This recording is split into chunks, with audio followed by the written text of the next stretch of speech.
9h tegal na 20 minutes mbokk yeeg xarit auditeurs yi salaamaaleykum ñoo ngi leen di nuyu te di leen siyaare di am mbégte di àndandoo ak yéen ci iRadio 90.3 di nuyu tey siyaare Alaaji bu Fall salaamualeykum.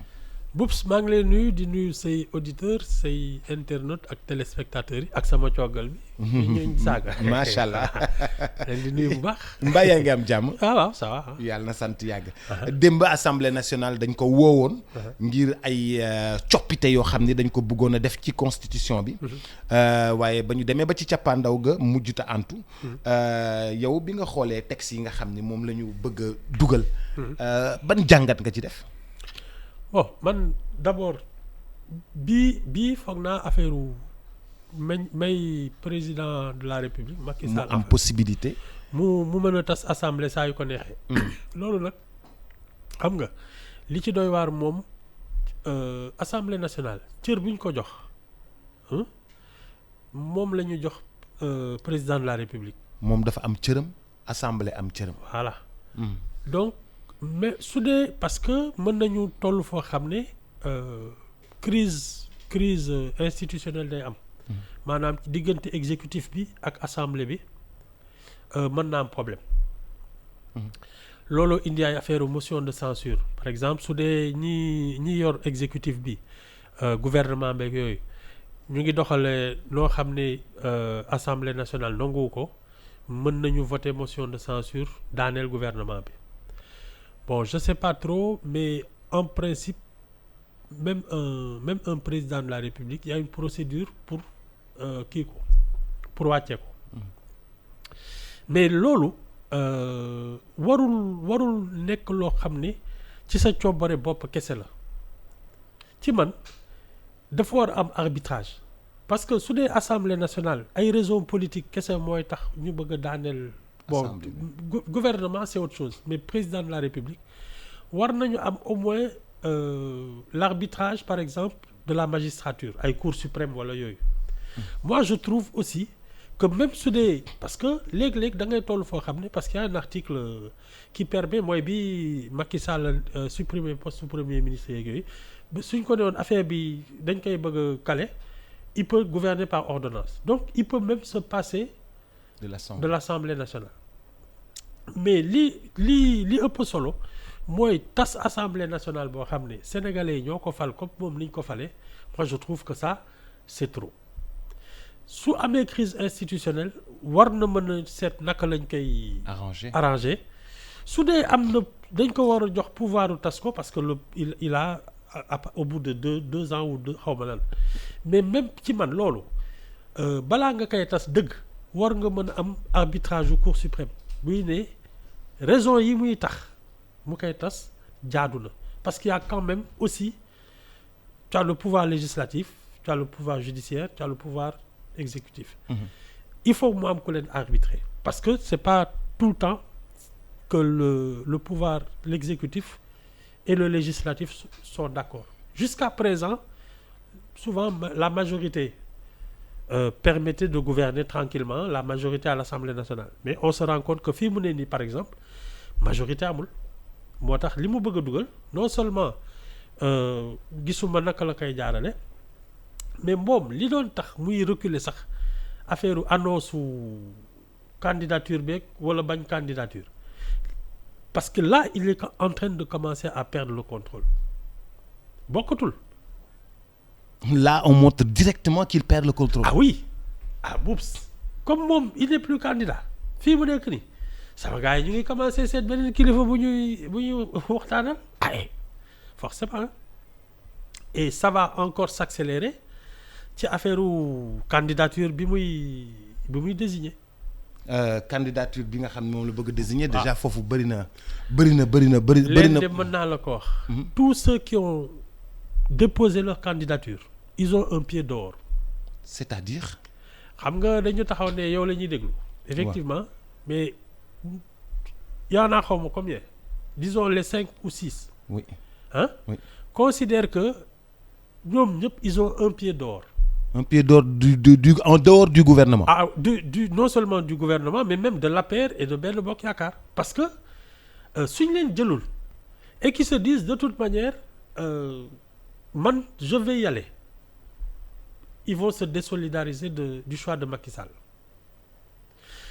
waxuma la nag ñi nga xam ne ils veulent être candidats mais waxaguñu dañuy seet affaire bi parce que am na ci ñoo xam ne su dee candidat bi ñu désigné dal na seen xel ñu continuer ci su dee dalul seen xel ñu wuti lu ñu defee donc son appareil là parce que je t'ai dit l'APR c'est pas un parti politique c'est une machine électorale taillée sur mesure pour Macky Sall.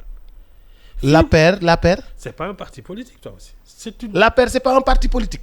ñi sos seen parti politique yor seen parti politique. c'est une machine électorale bon la finalité d'un parti politique c'est de conquérir le pouvoir par les élections et de gouverner mais le soubassement dëgg mooy qu'il y ait au moins une orientation idéologique qu'il y ait de vraies activités de formation de xam nga une vision politique philosophique ak yooyu te loolu APR amu ko. mais grand APR jàpp réew mi yore réew mi gagné réew mi mais c'est parce que c'est une machine électorale xam nga lan moo may doole Macky Sall en 2009 xaw ma 2008 bi ñu koy dàq. mais il tenait l'appareil électoral de Wade moom la yóbbaale moo tax Wade gisoo après il ne savait même plus trop comment s'organiser c'est que Macky Sall moo ko organisé woon téye ko bi ñu koy dàq daf ko yóbbaale c'est pour cela que sa machine a été efficace mais c'est pas un parti politique ban idéologie ba pare nag balaa nga koy xam nga gis un peu la configuration de ses alliés du ñu yàpp du ñu jën. mais non ces alliés sont stables hein? Mais même non c'est parce que c'est une machine électorale c'est pas parce que ils ont une parenté idéologique wala yooyu. ñii ay socialistes lañu bokkuñu dara ak Macky Sall ñii ay progressistes lañu. bokkuñu dara ak Macky Sall. ba pare ñu ànd. c'est des alliances contre nature. boobu xam nga lan moo am. enfin ci li ñuy wooye man je pense qu'il y a deux pôles dans notre truc actuellement. Il y a la famille senghorienne et il y a la famille de Wade. waa kër Senghor waa kër Wade. waaw ñii naan ay libéraux la ñii naan ay socialistes man wax jooju ça m'amuse un peu parce que doo xam lu exactement ñoom li ñuy woowee socialisme ak libéralisme mais ensuite ñun dans notre opposition c'est-à-dire xëccoo bi ñuy xëccoo dafa am ce qu'on peut considérer comme des conservateurs c'est-à-dire que ñun on a une culture féodale et il y a des gens qui veulent maintenir ce système mu am ñi nga xam ne en général ils veulent changer radicalement le système. Non, ils changent pas leur qui ils veulent prendre la place de ceux qui sont au pouvoir. Ce sont à peu près, disons ça comme ça, des sortes de réformistes. Mais d'où pour réformer un système, pour prendre la place, mais c'est toujours la même mentalité féodale.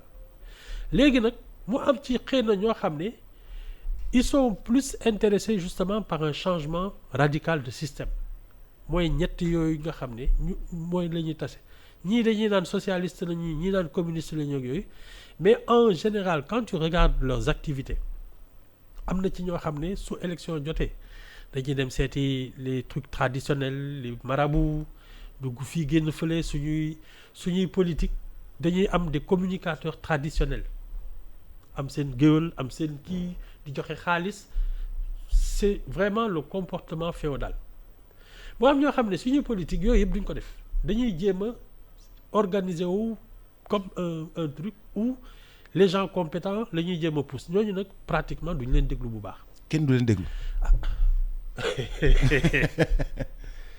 C'est culturel hein? Mais nous c'est ça notre problème léegi nag ñii xëccoo ku ci ne bëgg nga toog fi ñuy séddale taranga yi di voilà di nguuru daal. ñoom daal ñëpp nguuru lañ bëgg. kenn bëggu ci bàyyi nguur gi. ah loolu foo ko déggee waaye amul.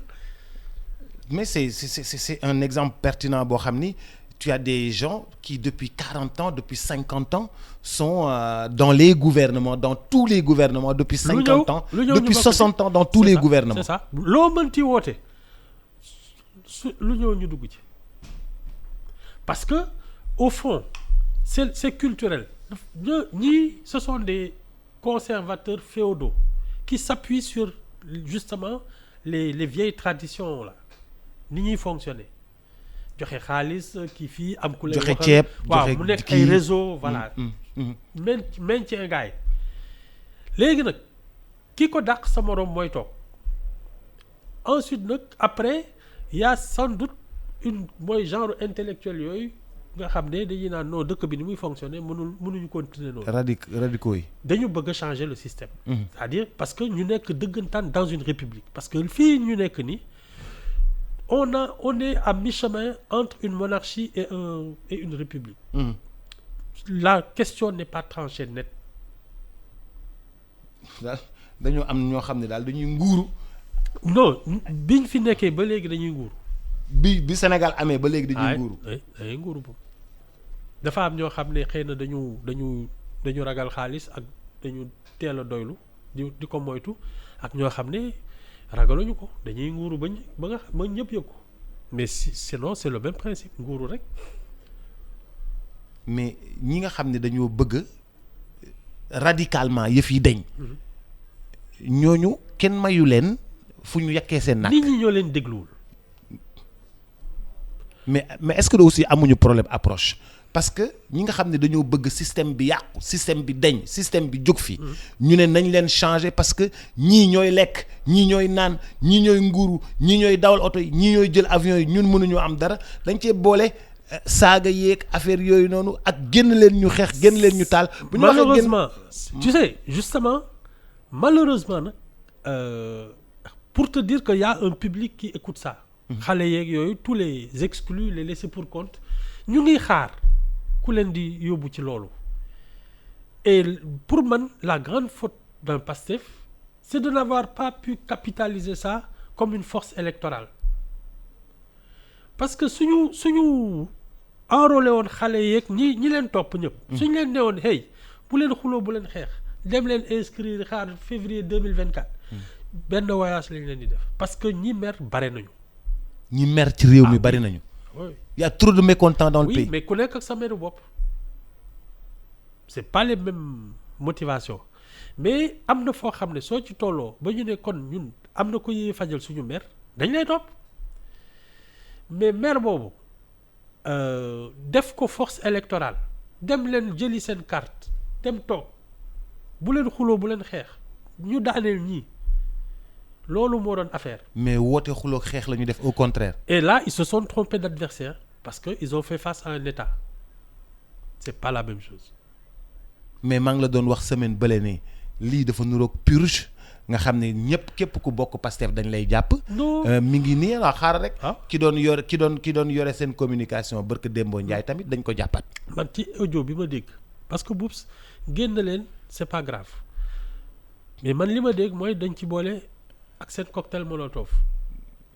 génn leen ngeen dem assemblée nationale ñu def lu ëpp lu raw 23 juin bii fi amoon.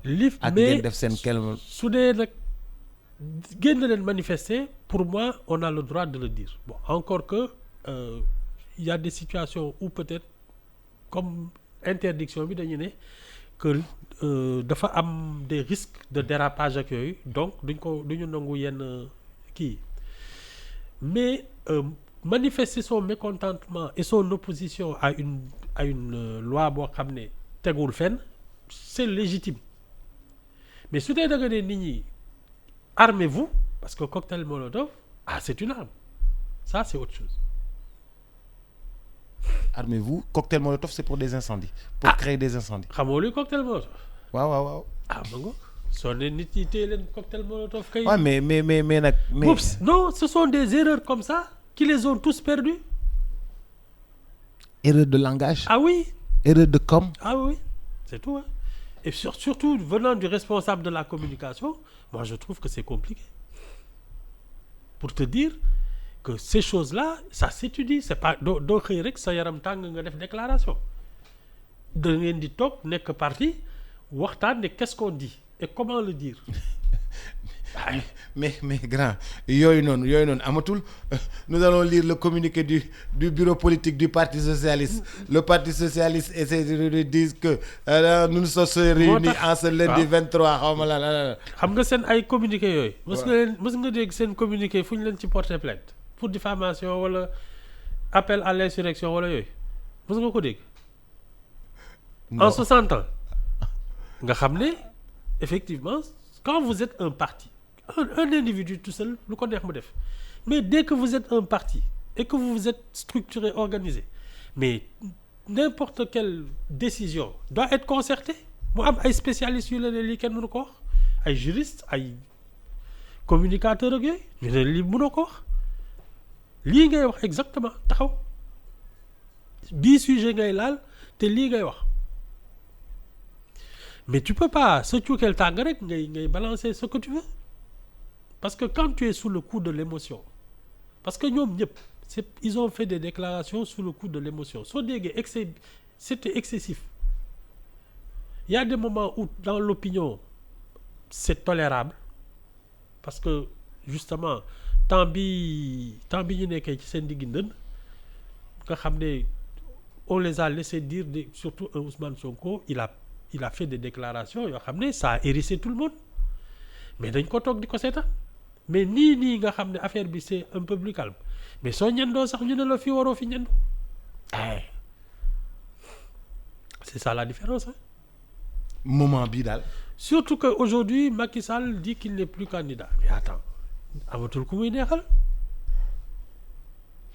La non candidature du président Macky Sall dafa indi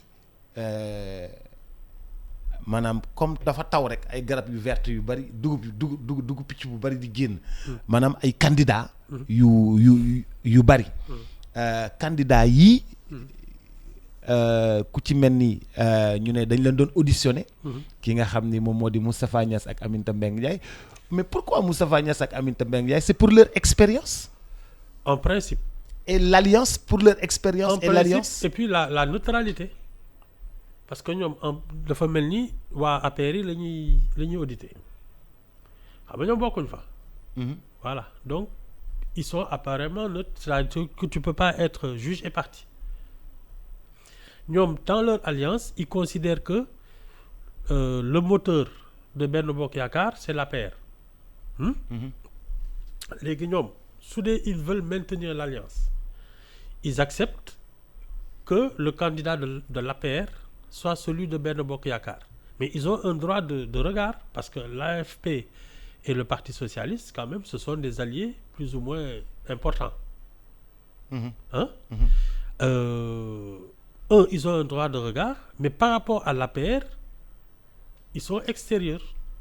Xam nga donc c'est normal que ñoom ñu mën a déglu parce que ñoom tam après ils sont concernés si ils donnent un avis en disant ñun ñii ñii ñu dégg kii moo ñu doy là ça va consolider ça va être en même temps leur choix. Macky Sall demande aussi l'avis de ses alliés mais il présente un candidat de l'APR. Mais pourquoi ils n'ont pas organisé des primaires? On n'a pas l'habitude. Non seulement je te dis gis nga même nous dans notre culture ñoom ñëpp ko ne yow la ñuy déglu ñun noonu la ñu mel ñun dañuy jébbalu quoi. Non c'est culturel hein. Dañuy jébbalu. Oui il y a quelqu'un qui parle de surobéissance oui l'humain est comme ça dañuy waaw moins on a de responsabilités mieux on se porte. Ñun on aime bien demander aux gens de prendre des responsabilités à notre place. Mais sur ces candidats yi nga xam ne dañu ne déglu nañ leen. Tey journal Bës Bi Le Jour dañu ne woon déglu nañu 4 yi. Déglu nañu les 4 mais far tey ñu gis ni tamit kii di Boun Abdallah Dionne moom tamit déglu nañ ko mais Boun Abdallah Dionne bokkul woon ci carte gi kenn gisu ko woon. En tout cas on oublie que xëy na parce que gëj nañ ko dégg gëj ko gis il était un peu sorti de tout ça mais quand même il a été le directeur de campagne de Macky Sall en 2019. Il avait fait déjà les locales. Déjà 2017. 2019. Donc apparemment c'est aussi son homme de confiance. Tu sais moom par exemple ak Mimi Touré xam nga ñoom ñoo xaw a tolloo grade tuuti. Mimi Touré, Abdallah Dionne, peut-être Amadou Ba, qui n'a pas été lui tête de directeur de campagne, ni comment on appelle ça, qui ou liste tête de file ou législative. Xam nga. Mais au moins il a le grade de premier ministre, il a été dans le gouvernement que. Mais soo leen xoolee au plan même du grade dans l'exécutif, ñoom ñoo neexoon nañu. Donc il y a un choix à ce niveau-là. Maintenant, la différence, c'est peut-être le poids politique de chacun. Kan moo ci am fief, kan moo am ay alliés, kan. mais ñoom ñett ñëpp amuñu poids politique. Ah waaw, ça dépend. ñoom ñett ñëpp. du kee Gossas lañ ko faloon. Gossas. Ah waaw. waaw Gossas. waaw Gossas boo da nga xeeb Gossas. non xeebuma Gossas. ñu ngi lay déglu Aminata Touré Kaolack. non Aminata Touré je pense qu'elle n'a pas gagné. kii moom waaw elle n'a pas gagné Kaolack. non il faut gagner. te moom moo kii Amadou Ba tamit Parcelles qui n'a pas gagné aussi. mais il n'y était pas mais la bataille de Dakar. mais il avait c'était une bataille par procuration. Voilà. Par procuration c'est Moussa Sy qui était là-bas. waaw mais 2019 je crois que à la présidentielle. il a gagné Dakar. il s'est battu pour gagner Dakar. Amadou Ba a gagné Dakar. Voilà. Avec première dame. Maintenant tu sais c'est un peu parce que gis nga il me rappelle un peu le profil de Abdou Diouf par rapport à Senghor. C'est-à-dire que bañ a wane sa diisaay ak say ambition parce que soo seetloo en 2019 bi élection yi jeexee tous ceux qui avaient plus ou moins l'air d'avoir des ambitions présidentielles ñoom Makhtar Cissé ak yooyu dañ leen dégager. C'est peu à peu qu'on en a récupéré quelques-uns. Donc comme on dit buur dafa fiir da ngay ànd ak kii c'est pour cela que tant que Macky Sall n'avait pas prononcé sa candidature ñi nga xam ne ci teraangaam la ñuy yaakaar dañu ne teg mel ni du ñoom. Maintenant qu'il n'y va plus il y a ceux qui manifestent ni ouvertement leur candidature en se disant que suñu jëlee baax na suñu jëlul c'est là que tu vas voir nag les vraies cassures. ak ñi nga xam ne dañu toog di xaar seet lii fi mu jëm te il ne se découvre pas. dañuy toog di xaar suñu gisee lu ñu xam. ñu topp ci yolo si suñu gisul lu ñu xam wuti beneen candidat boo xam ne. mais man ça semble que APR Benno Bokk Yaakaar par force dafay exploser. par force dafay exploser. En tout cas man je dis que c'était pour man un appareil électoral l'APR et ensuite. Tu as fait effet boule de neige ak Benno Bokk Yaakaar pour man c'est un appareil électoral au service de Macky Sall. Il n'est plus candidat et c'est là que les coutures vont commencer à craquer parce que daba daax la. daba daax dañoo ñëw jëm parti socialiste ñëw jëm ci. mais yëpp Macky Sall moo ko téye. moo leen fa bàyyi. surtout qu'il est président de la République parce que fi mu toog. moo ko béy gars yi xam ne il a du pouvoir. mais le risque c'est que quand le candidat qu'on va choisir n'est pas le président sortant, c'est pas aussi garanti, hein? Surtout que su doon le groupe là Benno Bokk Yaakaar avait une chance de prendre le pouvoir Macky Sall mooy dem. C'est parce qu'il est sûr qu'il ne peut pas gagner qu'il n'y est pas allé. Donc affaire bi dafa xaw a carabiner quoi. Il faudra limiter les dégâts, hein? Limiter les dégâts pour dem deuxième tour. Oui, au moins. Mais sinon, parce que s'il avait la certitude de gagner, Macky Sall day mooy présenter boppam parce que c'est le meilleur candidat de Benno Bokk Yaakaar. su demul rek c'est que il est sûr qu'il va pas gagner. Donc fii mu toll nii élection bu mu mës a dem gagné na ko. En tout cas je suis convaincu que xool na affaire bi peese ko xam ne moom du jàll. Maintenant li ko mën a arranger mooy au moins ñiy dem deuxième tour. dal xelam c'est-à-dire limiter les dégâts loolu de laa ci xam. mais si limiter les dégâts bi noonu. ci man limiter les dégâts mooy présenter benn candidat boo xam ne dina mën a nekk deuxième tour ak benn challenger de l'opposition boo xam ne leer na ko ne kii ku ci jàpp moom tam il sera au deuxième tour maintenant su dee sa ñaari nit ñooy xëccoo deuxième tour bi yow soo tëddee nelaw. Tu as misé sur les deux. Il y en aura un forcément. D'autres de nelaw. te xam ne sa yoon nekkul ci. mais Ibou benn problème la am ñeent ñii nii. ànduñu parce que Ablaye Diouf Sarr. pour moom. Amadou Ba da koo xeex Dakar moo tax mu perte jëlul maire bi donc ñooñu du ñu ànd. Ablaye Daouda Diallo par force moom dafa bëgg a dem. Boun Abdallah Dionne Macky Sall da koo génnee ci poosam comme ni mu defoon assemblée nationale. fu mu nekk nii xaaruñu woon Boun Abdallah Dionne mu génnee ko directement ci poosam rek teg. mais moom la bëggoon def à l'Assemblée nationale en 2017.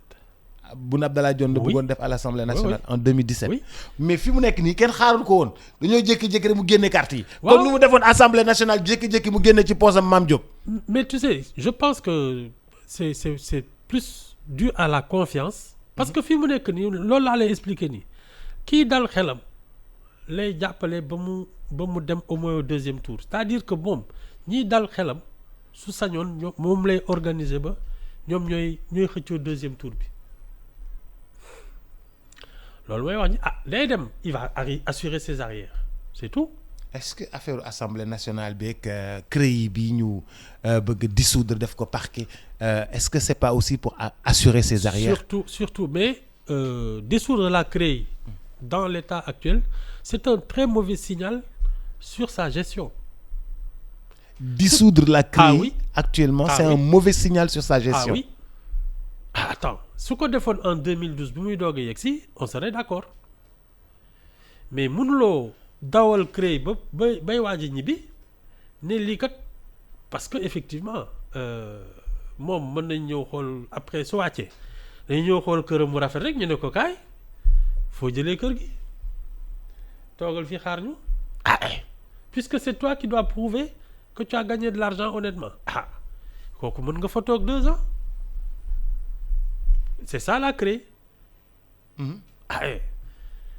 suñ la bëggee kii de dara yow sa casquette bi sax CREI mën na la woone la yow amoo kii niveau bi demal xaar ñu fale ci kii bi. mais donc CREI bi ñu bëgg a dissoudre dafay jox doute nit yi. oui mais. c'est un mauvais signal sur sa gestion. Voilà. daf ñuy jox doute. wala yow daf lay jox doute. non man j'ai toujours considéré que la CREI c'était inadmissible c'est pas normal qu'on juge les gens comme ça mais ça tu le fais au début pas à la fin c'est ça qui est un mauvais signal su doon dès 2012 dafa ñëw ne damay tas CREI teg parquet financier parce qu'on ne peut pas juger des gens en leur demandant de prouver leurs avoirs. waaw nga ñëw 2012 def ko réforme ça tout le monde aurait applaudi quitte à nag après tu poursuis les gens après enquête ak yooyu ba ñu prouver ne ñii am na lu ñu def nga poursuivre leen ça c'est normal mais tu peux pas avoir bénéficié de ce privilège là qui est pour man comment dire ça injuste même si c'est légal ba ngay waaj a dem. ñu ne des na 6 mois. nga ne il faut ñu changer c'est un mauvais signal. munoo su doon kii xam ne kii te doy na ko xëy na dina ko ne tasal CREI soo toogee mais xam nga loolu wóorul wóorul di xamul kan mooy toog su dee koo xam ne daf leen mere opposant bu tàng xol. bu farouche. moo ne salaamaaleykum di buy njëkk woo kay mooy CREI ne seetal leen ma ñii ñëpp qu'ils aient pris ou pas pris ils mettront peut-être des années avant de prouver quoi que ce soit. fekk boobu ñu ngi xaar ci kaso bi c'est ça le danger de la CREI et c'était pas normal il devait l'enlever depuis 2012 nii c'est un très mauvais signal wax sa ñaata yow sa fonds Covid bi 1 milliard. sa milliard bi waaw ça c'est ça en fait. duma leen ko baal de. mango. ça c'est un très mauvais signal sëñ Mountakha tamit du ko baale. c'est un très mauvais signal. sëñ Mountakha 200 millions du ko baale. c'est un même si c'est ñun suñu téléthon 1 milliard et quelque duñ ko baale. il fallait dissoudre la CREI dès 2012 léegi soo ko defee c'est un très très mauvais signal c'est maladroit moom nag ça comme moom elle reste il a toujours eu ce genre de problème day def benn affaire c'était à faire, mais il a mal choisi le moment. Abdou Diouf moo créé yi pour régler les barons socialistes. Il avait des comptes à régler. C'est ça. Avec tous les barons qui avaient... En tout cas, ceux qui n'acceptaient pas son autorité. Hein? Nga xam ne c'était eux qui avaient des fiefs. Il les a tenus en respect avec ça. Loolu c'est tout. ñëpp nekk au garde-à-vous. Ah ku yëngu ñu rëq sa digg c'est tout. Wade l'a utilisé. Oui. Parce que c'est ça qui a fait que nga gis tous les transhumants là. ñëpp dem ci Wade. wóoru. Ah mais ça veut dire que tous ceux qui sont en train de gérer nos choses notre argent ñoom ñëpp kon dañu war a douter ci ñoom képp. C'est une question wala une affirmation? Non damay la ça veut dire que est-ce que ñi yore suñu xaalis yëpp dañoo war a douter ci ñoom dans le régime de Diouf c'est ça. En dans tout le cas, régime non, d'Abdoulaye Wade c'est ça. non. Là on commence encore à douter. La confiance n'exclut pas le contrôle. Mais le problème c'est justement que ñi gérer les fonds publics, le bien public, on doit les auditer. Ça veut pas dire qu'ils se sont mal comportés. Mais redevabilité, c'est une obligation républicaine. Mais le problème, c'est avoir un instrument juste. Et ça, pour moi, c'était un instrument injuste. Am na ci ñoo xam ne en 2000. jàpp nañ leen fii au bout d'1 an. Et on les a relâchés parce qu'ils n'avaient rien fait. Foog naa directeur de l'ONAS ba à l'époque et le directeur du Soleil. Il y a eu 2-3 comme ça ñuy jàpp 1 an après bàyyi leen parce qu'ils n'avaient rien fait. Mais ils ont passé 1 an en prison. Et tout le monde les a regardés comme des gens qui avaient détourné de l'argent. Dafa ñaaw. Moi je trouve que c'est pas juste. dañ lay denc en attendant 17. waaw. 17 bu ñu gisul ñu bàyyi la ba pare jiiñ la ko. xam nga fii moom suñu déggee teel ni tànk bi damm na. 1 an après tu sors, tu as été blanchi. Mais on retiendra que tu as fait 1 an de prison pour soupçon de détournement. C'est ça qui n'est pas juste. sa njaboot yëpp ñu naan sa papa dafa sàcc xaalis. waaw say mbokk. waaw te suñu lay génnee en douce du ñu def benn publicité. ne kii nekkee laalul dara. C'est ça qui est pas normal. fekk rey nga nit ki ba pare. Donc il est mort politiquement. Il est mort socialement. Oui. Socialement il est mort. Oui. Politiquement il est mort. Oui. Hein? Après loolu da koy topp ba faw. waaw les gens retiennent ça kii denc nañ ko fii parce que dafa sàcc mais bi muy génne duñ koy naan yow laaloo dara mais kenn du ko wax ci kaw. C'est ça qui est triste. moo tax ma ne l'affaire de la CREI là c'était pas juste. Mais en faire un parquet financier est loolu moo gën. waaw tu sais de toute manière tant que il y a des procédures qui respectent les droits de tout le monde. Parquet dafay am il va y avoir des enquêtes ak yooyu après tu as des possibilités de défendre. On respecte la présomption d'innocence. C'est ce respect-là qui est important. Parquet mais nag il faut effectivement et surtout que l'économie, les finances sont une matière spéciale. Il faut des gens qui soient bien formés. Mais Ibou gars yi lu ñu jàng ba nga ne ñii jàng nañu ñii mën nañu ñii seen xam-xam nàcc na leer na nañ. Mais xaalis ci boppam le Sénégalais yi mënul jubóol. Non, notre rapport laxiste à l'argent, je le dis et on en a parlé tout à l'heure, c'est que nous culturellement, nous sommes des féodaux. Ay ceddo lañu dañuy nguuru.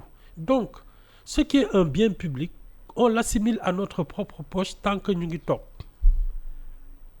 C'est cette culture du bien public qu'on n'a pas encore tranché. Mooy li ma la wax l'esprit républicain mooy les gens qui ont du mérite ñoom ñooy nekk aux places parce que c'est leur compétence, c'est leur parcours. Mais su dee yow dañ la teg fenn parce que xaritu boroom dëkk bi nga comme on dit wala da nga am ay piston wala da ngay politique mais tu n'as aucune compétence, effectivement tu ne sais même pas ce que c'est que le bien public parce que ça s'apprend, c'est une culture. Ñun on veut gérer une république comme on gérait un royaume. c'est cette contradiction-là qui fait les fautes de gestion c'est tout. ah mais Ibou toll nañu ci 21e siècle foo xam ne ñëpp jàng nañu ñëpp mokkal nañu. mais du jàng ñëpp dem nañu ci école yu mag yi. c'est une culture. Boubs c'est pas une affaire d'instruction c'est une culture daf mooy yow nii lii nga gëm Boubs fii kuñ fi nommé ministère boo xam ne c'est compliqué. Au lieu sa waa kër tiit dañuy sabaru nga xam ne y a quelque chose qui cloche ñu ne la le ministère de la santé lañ la def tu comprends tous les problèmes qu'il y a ta responsabilité c'est la vie des gens mais personne ne s'inquiète chez toi dañuy naan au contraire. tabb nañ ko ministre. waaw sa liggéey ndey la. non et puis waaw tey ñu noos alors que les gens devraient s'inquiéter parce que c'est un ministère difficile il y a des problèmes de santé sérieux c'est comme l'enseignement c'est comme tout mais kuñ fi falul ministre nga ne bokkuma ci c'est ça le truc c'est le même principe qui a fait le dialogue national. Assemblée nationale la ngi fii conseil économique et social la ngi fii tous les conseils municipaux yooyu qui sont là pour parler tous les jours des problèmes des Sénégalais ñu tëb loolu yëpp dem dajaloo ci Macky Sall pour sortir un truc boo xam ne doo xam lu mu doon ces quelques réformes là tu sais que dafa am ñoo xam ne dans tous les domaines sport culture ak yëpp dañ fa dajaloo def ay commission bind ba ñàkk ça n'intéresse personne. mais c'est l'instant politique rek moo leen intéressé fu mu nekk nii. pour te dire à quel point on confond justement l'attitude de la monarchie et l'attitude républicaine ñun c'est cette confusion de rôle moo ñu indi toutes ces contradictions là. dañu am problème mu genre. waaw et puis nous avons une sorte de ñun dañu mel ni comme ci ay secte la ñuy dundee quoi da ngay am un gourou koo xam ne day toog ci kaw li si des ñëpp ci suuf yow la ñuy déglu.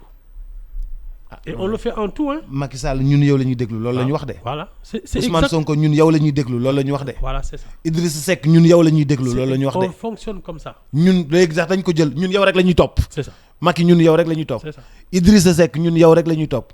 Sonko ñun yow rek la ñuy topp. Malick Gakou ñun yow rek la ñuy topp. c'est la loo wax loolu la. c'est la culture féodale parce que dans les villages là ça se passait comme ça benn waaye mooy décider ñeneen ñëpp waaf. alors que ça devait être loo xam ni ñëpp a koy décider ñëpp ay toog waxtaanee ko consensus la war a doon. oui par exemple les chefs de parti là tous les 2 ans war nañu voter seen ndax on le reconduit wala on change le patron du parti. yee Ibou bul indi problème. yee bul indi problème pour te dire à quel point.